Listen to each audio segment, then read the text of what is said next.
I wonder if you would like to share again your appreciation for our speakers.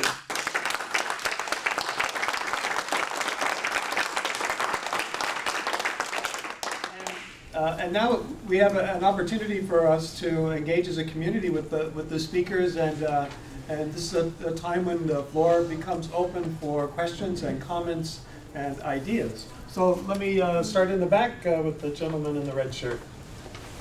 I'm to the family. I'm cooperative, and I really appreciate the forum and this opportunity. You know, let me just say, I'm a 46-year-old African-American bisexual, HIV positive father of 2, formerly married. You know, I like cover the gamut.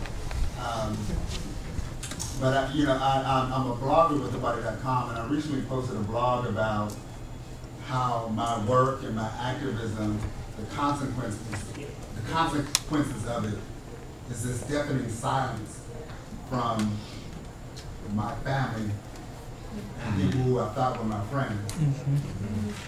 You know, I've been on a journey to do some work for some time, and I could be on Facebook and post something about Stevie Wonder, everybody got something to say.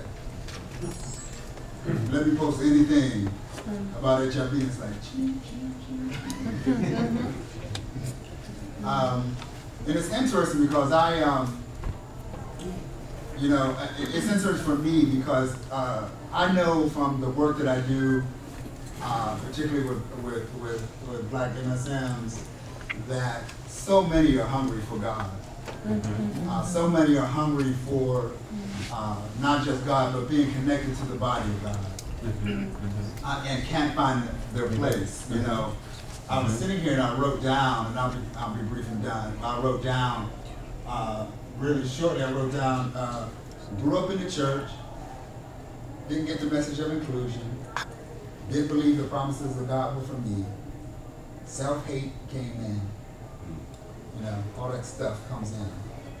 Until I finally found a person who wasn't clergy, but who just encouraged me to read the word for myself. And someone talked about the text and what you do with the text, and imagining the text differently, and that kind of thing. And that's so powerful because in African-American community, from my experience, we take what's given to us on Sunday and we internalize all that.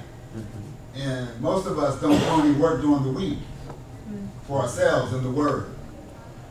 But what I found out is, you know, for me, going into the Word for myself, asking my God to help me get a word from what I'm reading, you know, helps me to this place of, and now when I work with people, I have an affirmation that I ask them to repeat, and it's simply, I am who I am by the grace of God.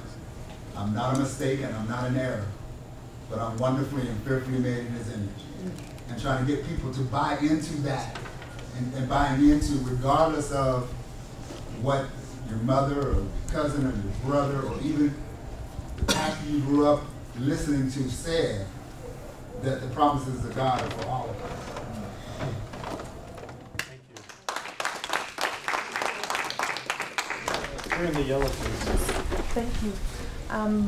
Dr. Mininim Oseji from Nigeria, and I belong to a faith-based organization, the Church of God Mission in Nigeria.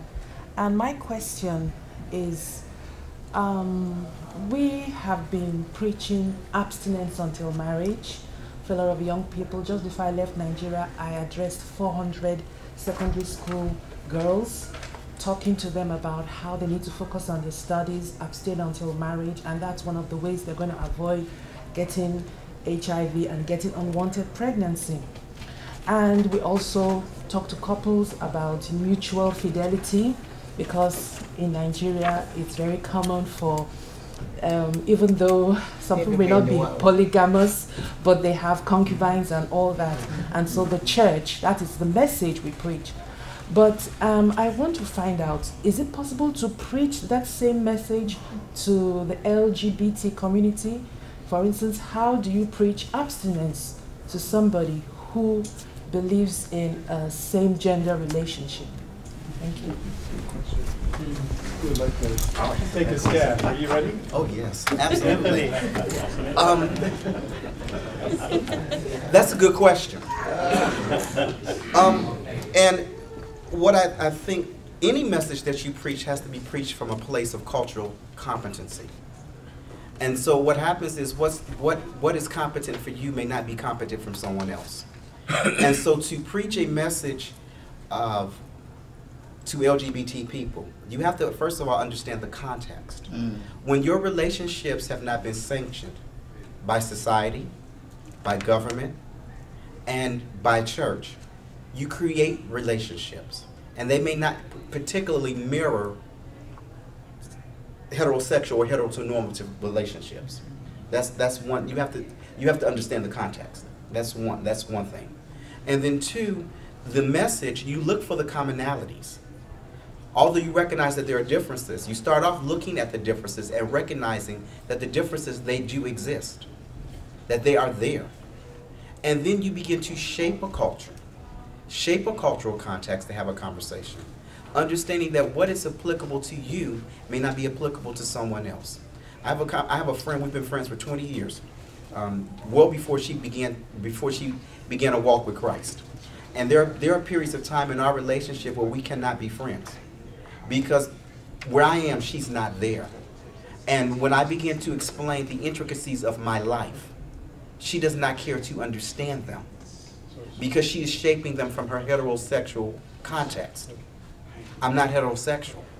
My relationship is not the norm, but it is my relationship.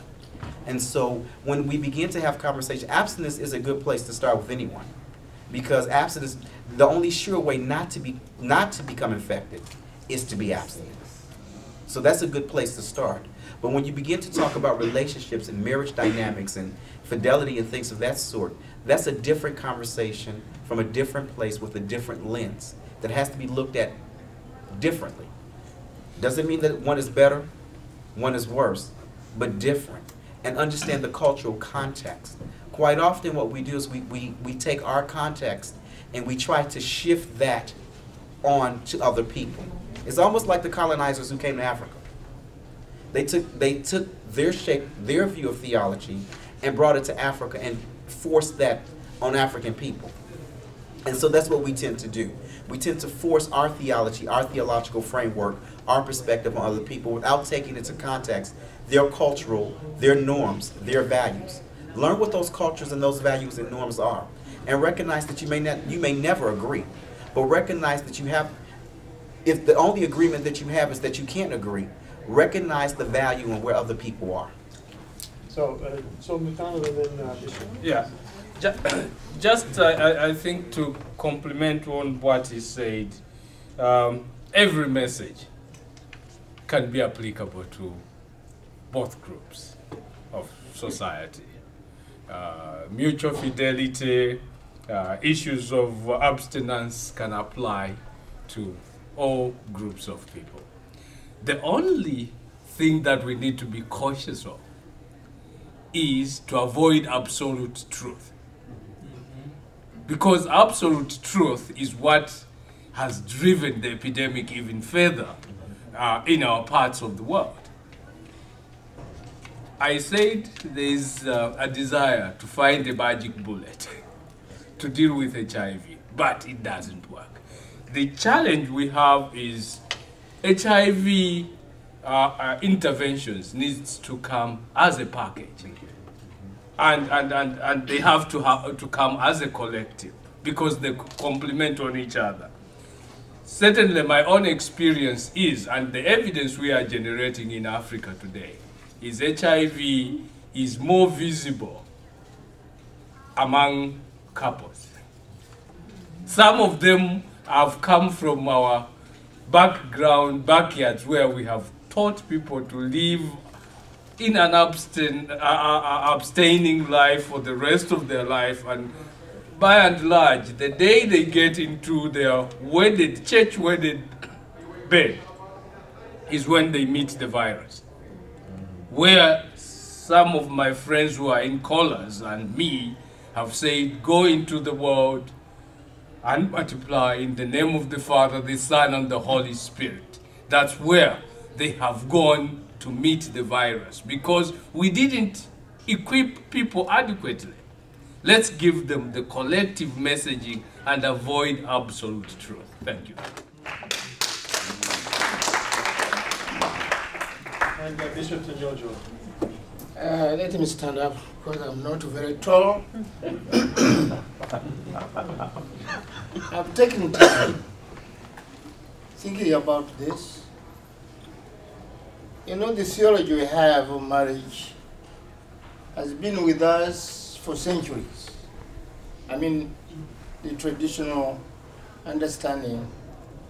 Of course, we have to be careful. We don't like to be putting ourselves in danger. We need to be, we need fidelity, we need abstinence and all that.